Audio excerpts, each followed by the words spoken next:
Hello sweet friends, welcome back to my channel. I'm Rachel and this is Rock City Cookies. Today I'm going to show you how I decorated some sugar cookies for an engagement party. Since the colors of the party were gray and rose gold, I decided to outline and flood my first design with gray royal icing.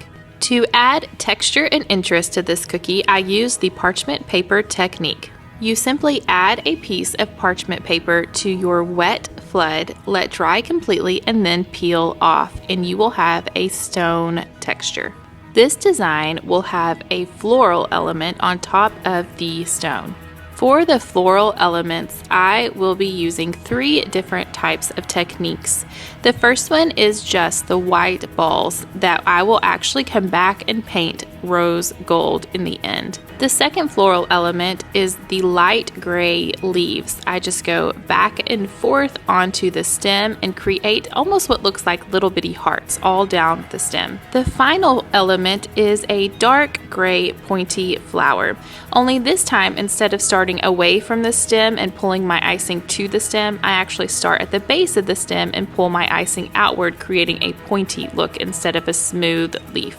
And for the final touches, let's add some rose gold onto this cookie. We'll paint the stems and the bow as well as the white florals. And that's it. The first design is done.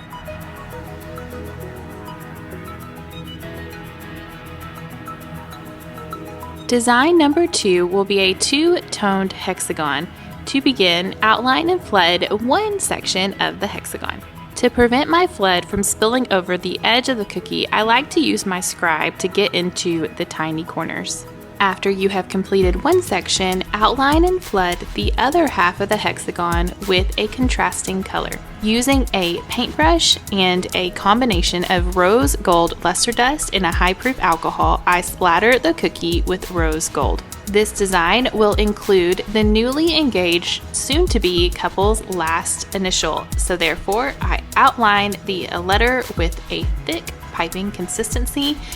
Go ahead and do the squiggly lines to prevent cratering, and then with a medium consistency, I go back with an icing and fill in the letter.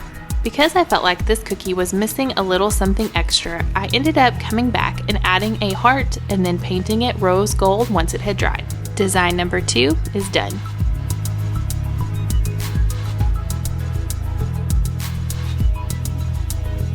The third design will be a heart with a fun texture on top using a palette knife technique. To begin, we need to give our cookie a neutral base, so therefore outline and flood the heart with white icing. I haven't mentioned it before now, but you do want to make sure to take the time to pop any air bubbles in your royal icing that you see before you move on. To create the texture on top, you will need to pipe a dot of thick royal icing. Then use a palette knife, push into the dot of royal icing and pull down. This will create the effect that you see here. I alternated the different colors in this set as I worked my way towards the edge of the heart. The palette knives that I used, I purchased on Amazon, and I'll be sure to link those down below. The final step for this cookie is to paint on the rose gold. This rose gold is from Truly Mad Plastics. I'll link it down below, but you mix the luster dust with a high-proof alcohol. It creates a paste that you can then paint onto your cookie. Once you have finished painting, that's it. Design number 3 is complete.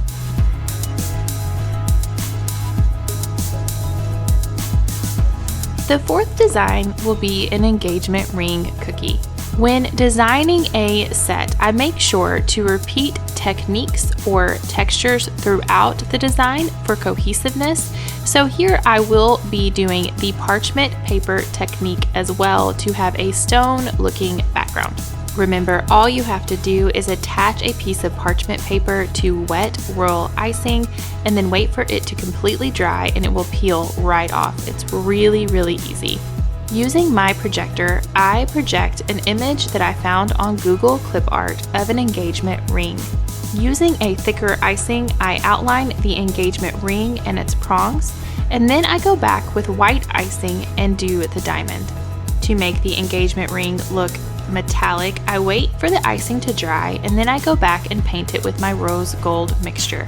After I paint the ring, I then add more details to the gem to make it look more like a diamond. Not only did I want to repeat the stone texture in this design, I also wanted to make sure to include the florals that I did in the first design, just again for that set cohesion.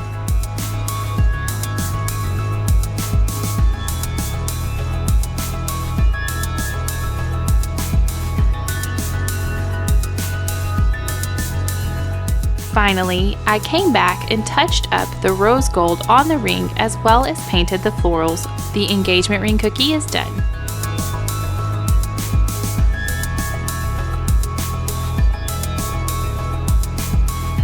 Design number 5 will also be a two-toned cookie, only this time it'll be on an elongated hexagon and will include the newly engaged couple's names.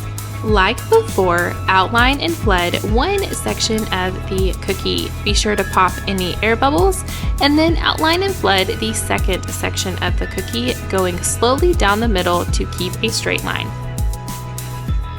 With your paintbrush, splatter your cookie with rose gold. Using my projector, I piped the couple's name onto the cookie. If you do not have a projector, you can always freehand this step.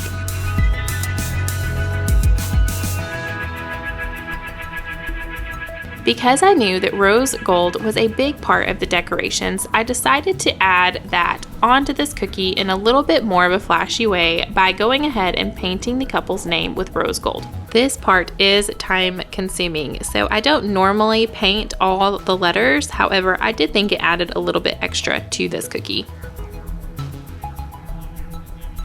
The 5th design is complete.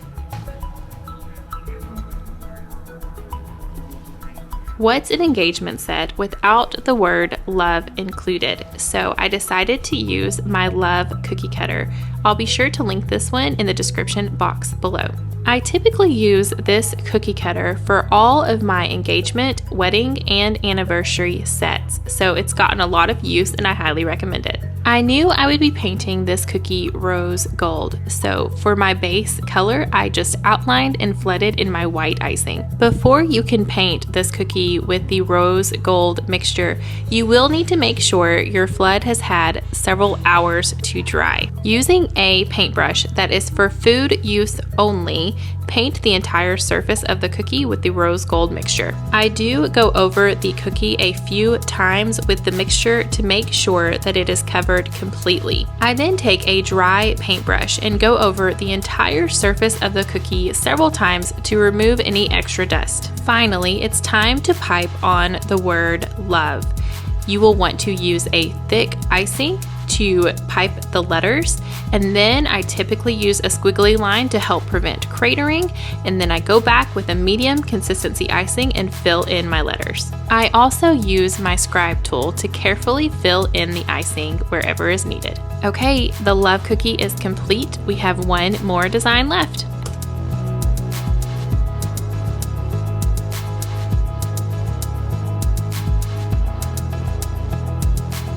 The 7th and final design of this set is a plaque that will say "We are engaged." This particular plaque I have had since the beginning of my cookie journey, so I'm honestly not sure where I received it. However, I do really like the long and skinny plaques, and I use them a lot in my designs. Outline and flood the cookie.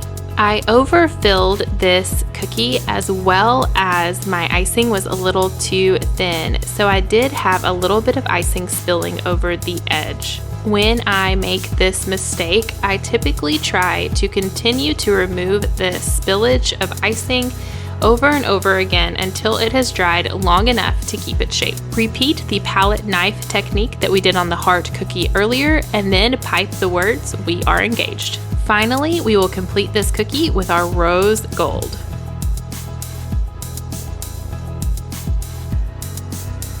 Once again, I decided to paint all of the letters with the rose gold mixture. I did want to give 2 tips when doing this. 1, make sure you use a small brush, and 2, make sure your mixture is not too liquidy, otherwise it will spill onto the flood of your cookie. Okay, the final design is complete. Thank you so much for joining me today. I hope you learned something that you can use in your own designs. Like and subscribe down below, and I'll see you next time, my sweet friends.